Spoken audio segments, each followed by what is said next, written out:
I'm looking at the front page of the Mail here, right in front of me. Britain's turned a corner, so now cut taxes, Suzanne. Yeah, absolutely. I'm always in favour. I think government should be able to let people keep as much as they can of their own money. Personally, if I was in charge, it would be about cutting government spending rather than raising taxes. We've got the highest tax burden, I think, for some 70 years now. They've just been going up and up. And this is under a so-called Conservative government, which is supposed to be a low-tax party. Clearly, it isn't at the moment. So inflation's dipped. OK, it's dipped very slightly, just by 0.3 percentage points, I think it is, isn't it? 4 percentage points. And clearly, things are going to get better. It's going to fall next year. Energy prices are inevitably going to fall. That's going to help cut inflation. The wholesale price of gas and electricity has come down. Still 4 times higher than it was before Russia invaded Ukraine.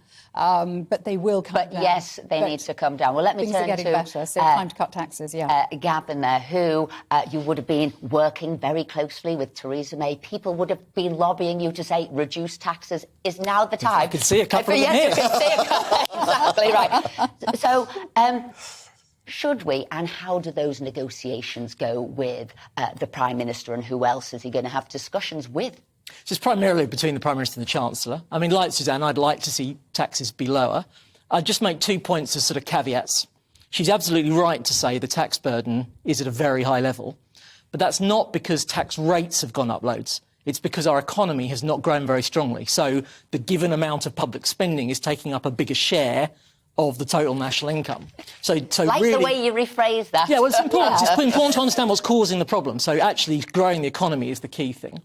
And then I think the other challenge the government's got is it's got a lot of its backbenchers saying we want to get taxes down, but it's also got people worried about the NHS at the moment and a number of other public services. So the difficulty in government is always balancing the demand to improve public services and the concern that we shouldn't be asking people to pay too much of the money they work hard to earn in tax. Yeah. I mean, Suzanne, Gavin's got a good point, hasn't he? That, I mean, he says that some people say we should cut taxes and some people say we should put up spending. Often in Parliament, it's the same people, actually, who on the one hand say we should cut taxes and on the other, give me more money. In the next breath, we should be spending more on this, that and the other. That's the problem the government really has, isn't it? There's always pressure to spend more money on everything. Well, there is, but I think I would argue that public services don't necessarily need more money spending on them. They need to be better managed. I mean, look at the NHS. I think we're spending £725 million more a week on the NHS than we were in 2016. NHS spending has gone up, I think, 39%, allowing for inflation since 2010, since the Conservative government, well, then the Liberal Democrat Conservative coalition took over. So NHS spending has done nothing but gone up and up and up.